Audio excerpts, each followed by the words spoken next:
Your voice is not clear, sir.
Hello, am I audible?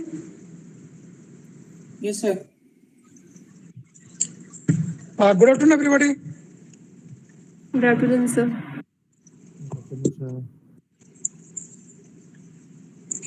Principal sir, can I start?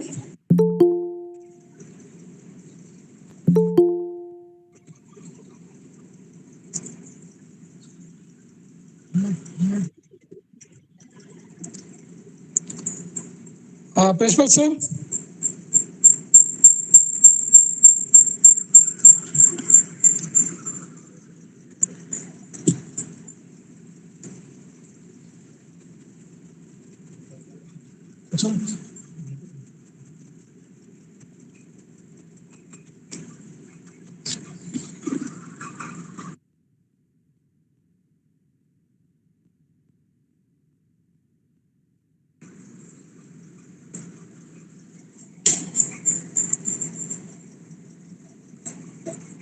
Again, am I audible to everybody?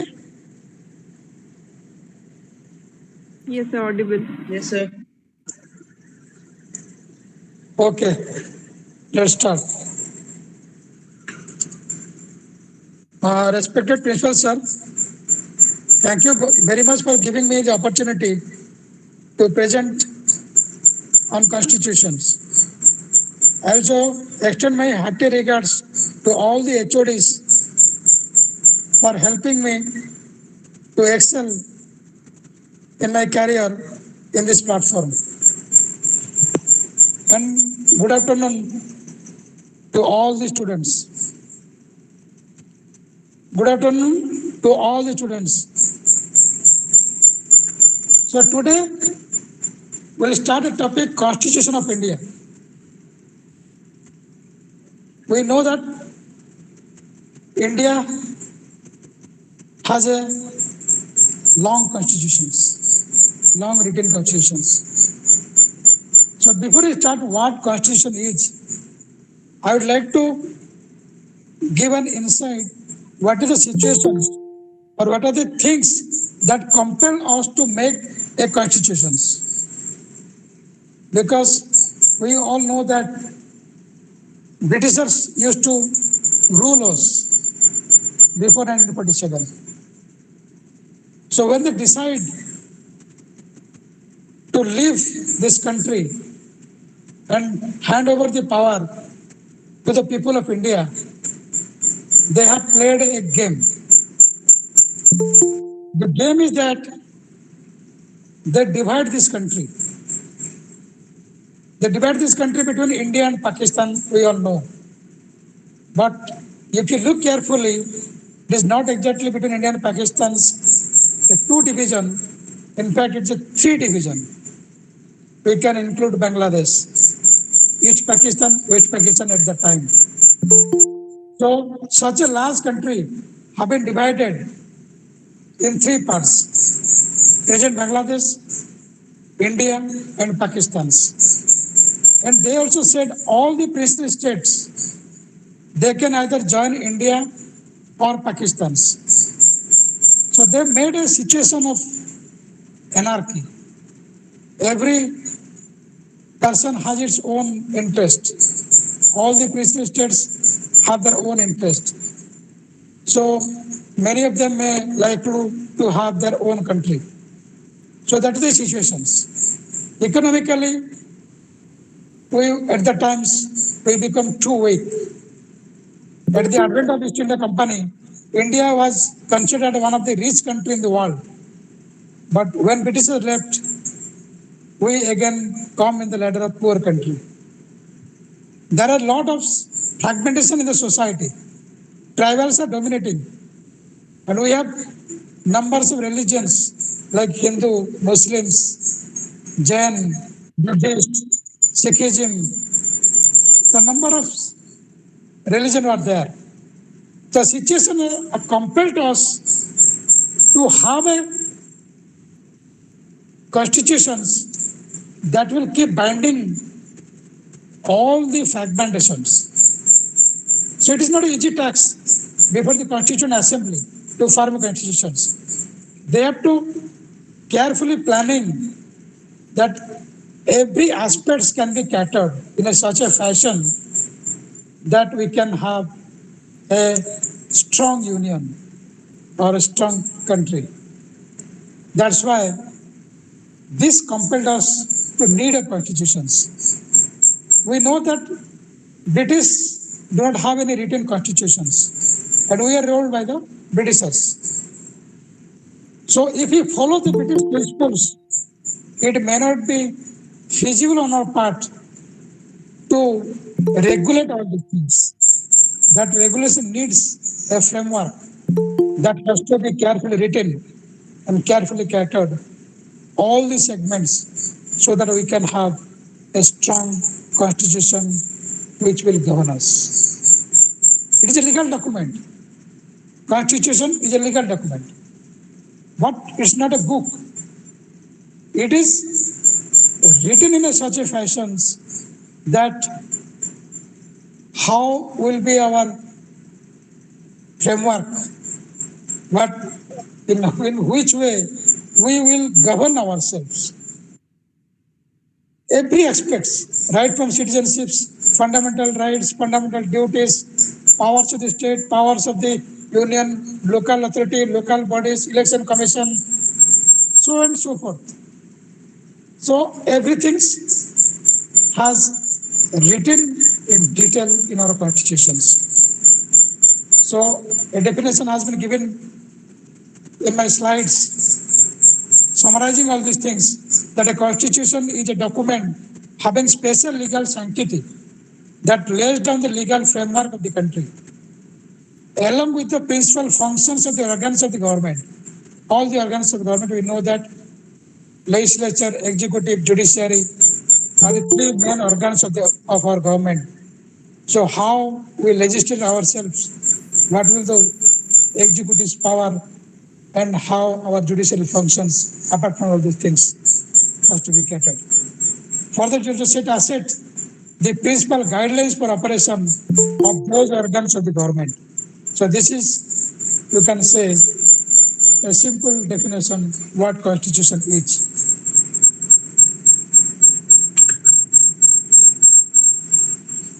Next, background. As I said, the process has started in the years 1949 to 46. In the 1946, British decided that they will give dominion status to India and Pakistan. That's why a process of formulation of commission, formulation of constitution started. They sent their cabinet, dispatched their cabinet mission to India to discuss the modalities of transfer of powers. That happened in the year 1946. So on 6th December 1946, the formation of Constituent Assembly happened. And in that years, an election has already held. We have elected members in the Constituent Assembly. At the times, the scenario of India saw that three parts are important. One is Madras, another is Bombay, and Calcutta at the center, epicenter. So the country has half their elections and they have their elected representatives, and among them Constitutional Assembly has been framed.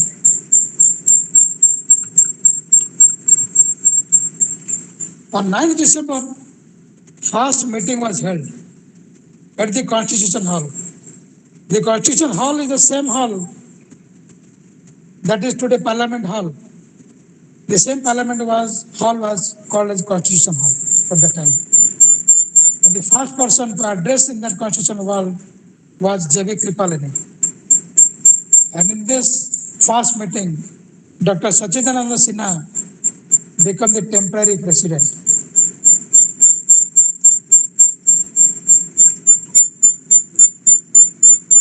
On 1st December 1946, the Assembly appointed Rajendra Prasad as its president. The same Assembly, we have our president for the Constituent Assembly. Again on 13th December, an objective resolution was presented by Jawaharlal Nehru. This is the same document, later it became the preamble.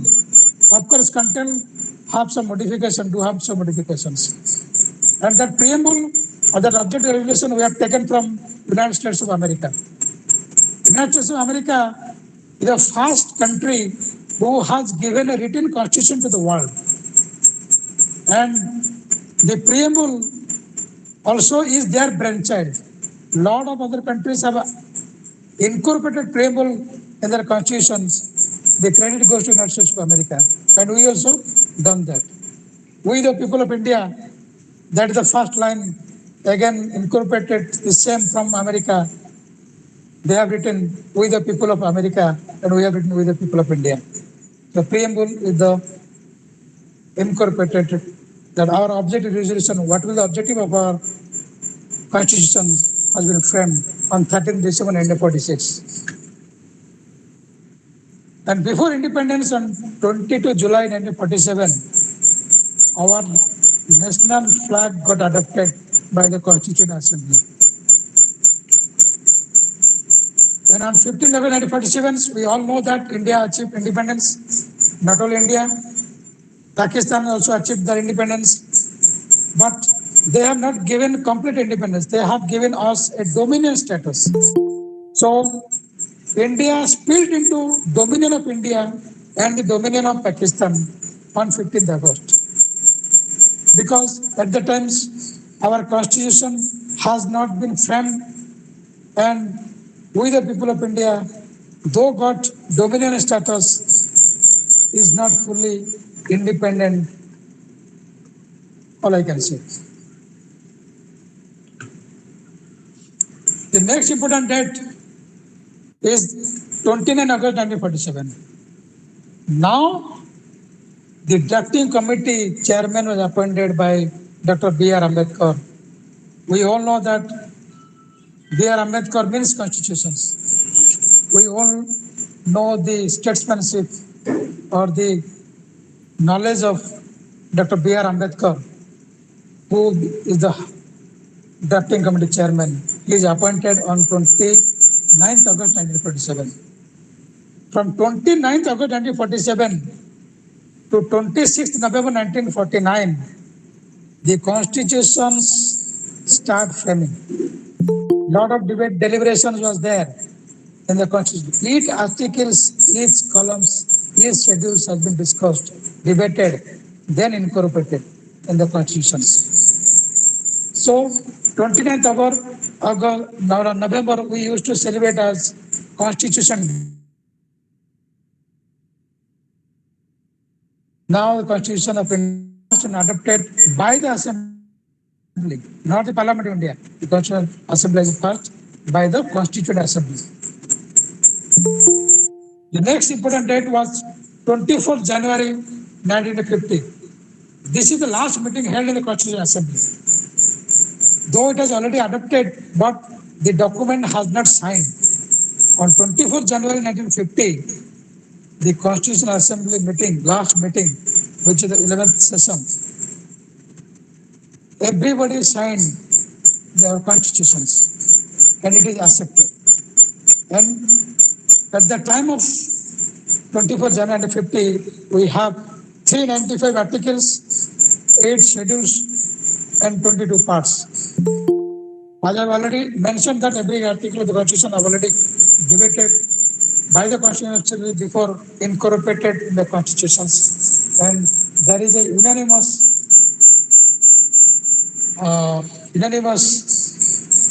what is written in the constitutions. The next, we know that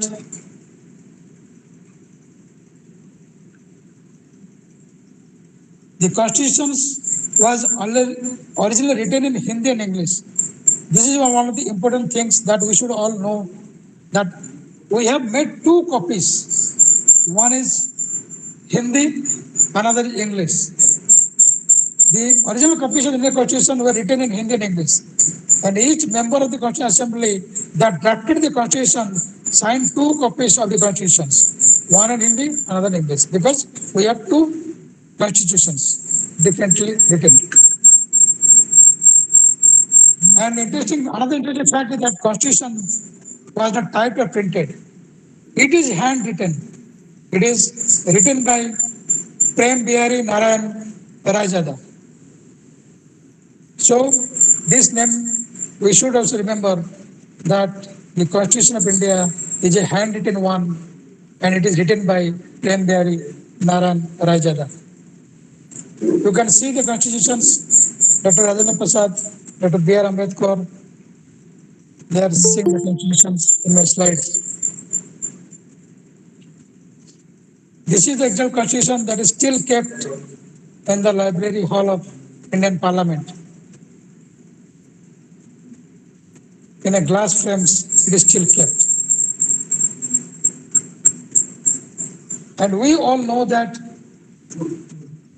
the Constitution of India came force on 26 January 1950. We know the Republic Day This 20th January is called Republic Day. Though we have adopted on 24th or signed 24th, but we implement or we enforce it on 20th January. Why? Because that is the day Indian National Congress in the Lahore session in the 1936, in the 1930, they declared that Purna Swaraj, complete independence. They reject the dominion status of the British and they declares that India be should attain Purna Swaraj, complete independence, free from any external obligations. So only for that, the Indian Constitution, the decided Constitution came in force 26 January 1950, and we celebrate as Republic Day. And the whole framing of process took 2 years, 11 months, and 80 days. Some says it is 165 days, and some says 167 days. I don't want to go in that controversy, but it's a fact that 2 years, 11 months, but almost 3 years. A painstaking process has been taken by the drafting committee to frame the Constitution of India, because they have to cater a lot of factors with a lot of diversity has to be answered. Now the constitutions, apart from the preamble, have 25 parts, 448 articles, and 12 schedules. And still January 25th, 2020, India have already made 104 amendments in the constitutions. And the basic structure of the Indian constitutions at the present day is included preamble 25 parts and 448 articles and 12 schedules. This is the basic structure of this present day. Or the latest constitution you can see, or with all additions. Now we will come to the salient feature of Constitution of India. We all know that we have a longest constitution. This is one of the features. And the written constitution we taken from United States of America. Then why we have such a lengthiest constitutions? Because we have lot of diversities.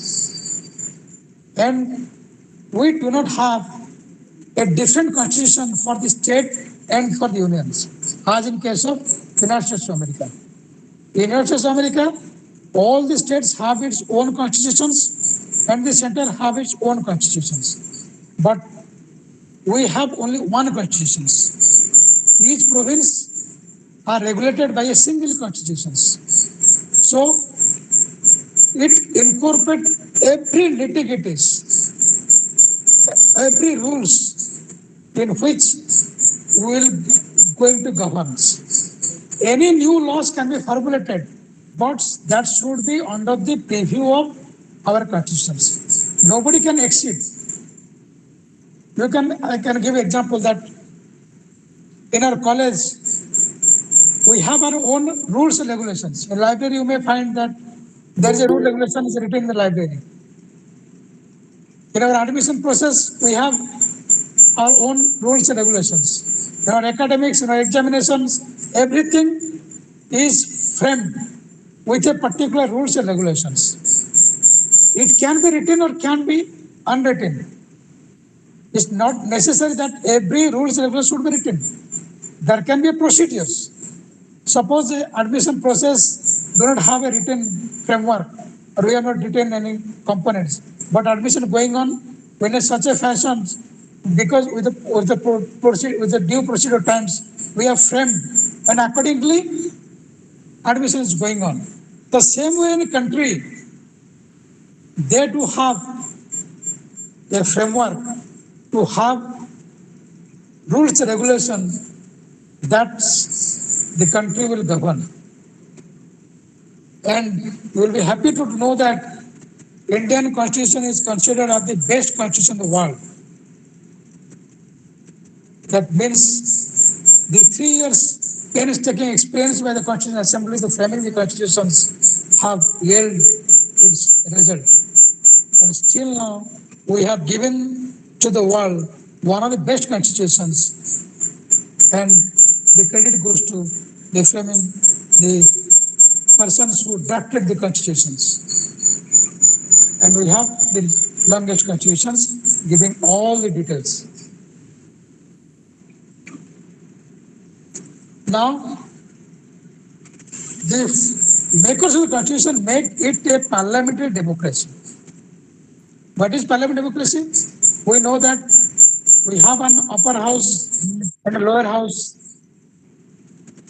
That two house frame laws. In the state also we have our assemblies. In the center we have parliament. And we adopted democracy. In our before independence, the monarchy system was, we are familiar with the monarchy system. British do have monarchy.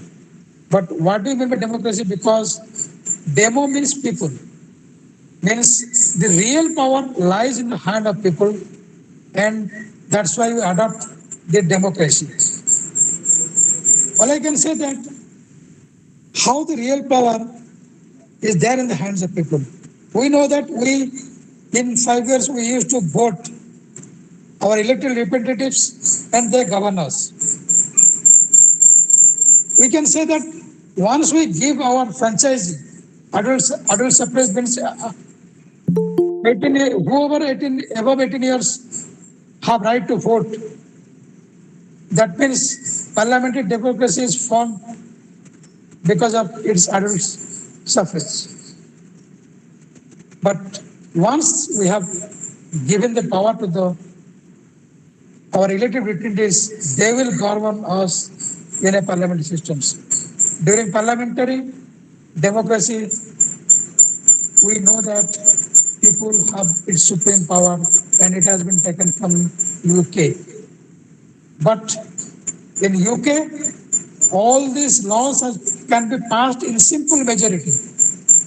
But India have a rigid procedure. Or you can say, so some laws require simple majority, some law required 2/3 majority, and some law required 2/3 majority along with all the states, more than 50% have to be give consent to frame a law. That in the detailed discussion of parliament democracy, we will know the details about parliament democracy. Now I'm giving just outline what parliamentary democracy is all about. The next is quasi-federal government. And we have taken this from Canada. So at the time of framing constitutions, the makers of the constitutions have taken all the good things from lots of other government. They have gone through USA constitution, they have gone to the constitution of Canada, they have gone to the constitution of Australia, they have gone to the constitution of Ireland, they have gone to the constitution of United Kingdom. So what are the best things they have written? They incorporate in our constitutions. But not only simply they copy paste it, according to our situation, prevailing conditions, they made in such a fashion that we can be best governed.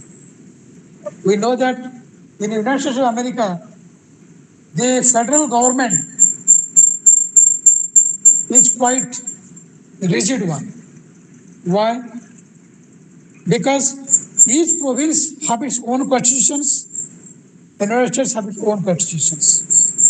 So they do have a complete federal form. All are independent of making their own laws in the country. Like in Jammu Kashmir, 3 years back before 370 article passed, we have seen that Jammu Kashmir do have its own constitutions, own flag, own way of ruling, and they are also part of Indian constitutions, and they also come in the preview of India. So similarly, United States, that fashion was, that is a complete federal system. You can say that before 370 articles, the between relation between Jammu and Kashmir and India is a truly federal one. But once that Article 370 has been abrogated, they come under quasi-federals. That means the center has strong power, and it's not they do not have an arbitrary over their own rules. Though we have a segregation of power between state and the union territory, unions and concurrently, three states were there. Still then certain laws has made the central government more powerful. So it's called as quasi-federal government. The best part of the history constitutions that the fundamental rights that we have taken from USA and fundamental duties that we have taken from USSR. So what is fundamental rights all about? It is a fundamental nature. These are the rights which require for every individual to excel in their life. That means only those rights have been given to the Indians so that they do not have any problem to their growth. So these are the rights they have, and they are the fundamental nature, and it is enforceable by the law. Nobody can deny your fundamental rights.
Hello, am I audible?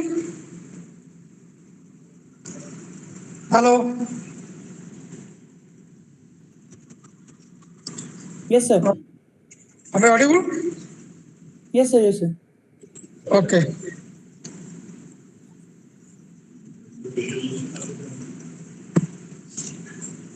So the fundamental duties are not enforceable by law, but we expect that we should follow. We should respect our country. We should respect our culture. We should respect our ethos.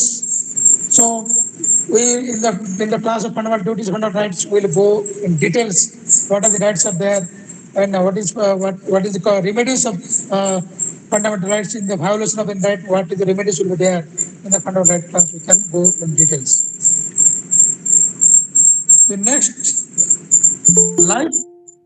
The constitution provided certain duties to the each citizens. They also given certain principles for the state. These are not again not enforceable, but it is expected that state also should follow certain principles while framing the law. That means for the betterment of the society, for the betterment of the country, certain principle has been laid down for the government to frame laws for the betterment. And we have taken this from Ireland. And another important factor of our current feature that we are secular democracy. Actually, in the initial framing constitutions, there is no word in secular in the constitutions. During 42nd Amendment, 1976, the secular has been added. But an indirect hints were that there is a freedom of faith and belief, which means secular. In our preamble, we have written that freedom of faith. So, what does secular mean? Secular means The state do not have any religion of its own. Again, the state will not interfere any religious activities. That means every citizen of India have right to have their own faith, own belief systems, and there will be no interference by the state. But that does not mean that state will not frame any rules if any beliefs are become contradictory to the basic principle of Indian constitutions. So this is a small description of state implementation.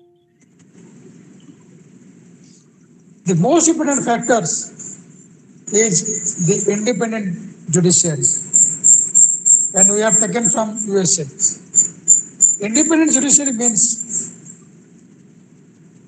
that judiciary is completely free in its functions. It is not under controls of legislature or the executives. It is independent.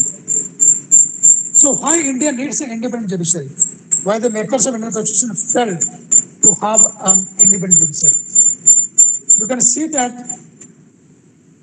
once we have given the mandate to our political power, political parties, and whoever get the majority in the house form the government. With your power, they can enact laws on your behalf, and every probability of that they can be an arrogant because they got the power from the mandate from the peoples, and that is the biggest power in democracy. So probably every probability that the executives may be tyrants or may tends to be tyrant. To check that balance, an independent judiciary is required, or to check them, independent judiciary is required.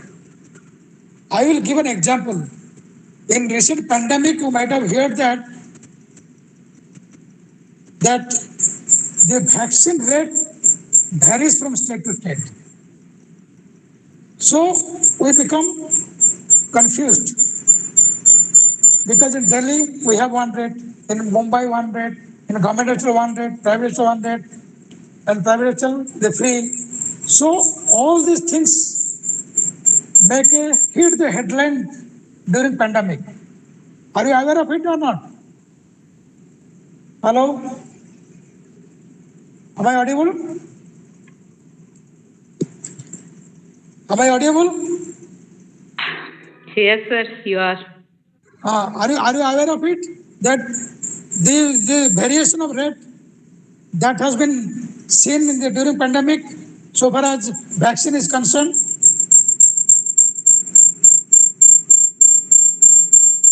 Are you aware of it? Yes, that has been happened. And again, due to intervention of Supreme Court, so much of cognizance has been taken by the Supreme Court, and they give direction to the central government that from throughout India there should be uniform rate.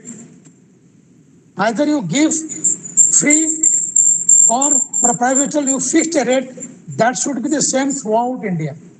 That is an example of judicial review. That means the independent judiciary have the power to judicial review. And all I want to say that whenever any law framed by the legislatures, executed by the executives, if contravened to the provisions of the Indian constitutions, the Supreme Court do have power of judicial review. He can so much take cognizance or with a petition to analyze that whether these laws or the provisions come in the ambit of Indian constitution or not. So this is the power of judiciary, and we have immense faith on our judiciary systems and keep us running. So this is one of the powerful features we do have, having its independent judiciary along with judicial review. The judicial review again was taken from the United States of America. Thank you. Thank you all. Is there any questions?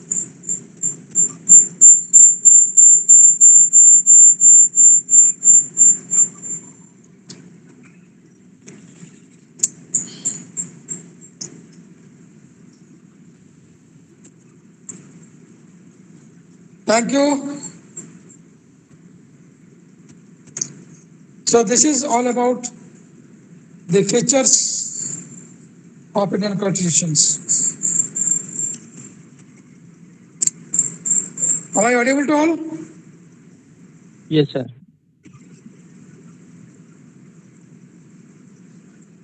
Do you have any query? Yes, sir. Or we'll wind up?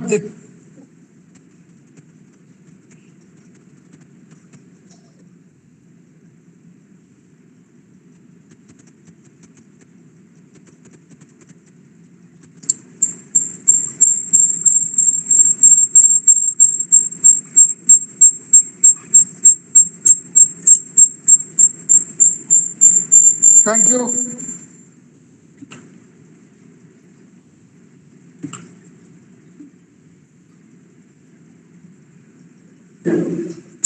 बंद कर दो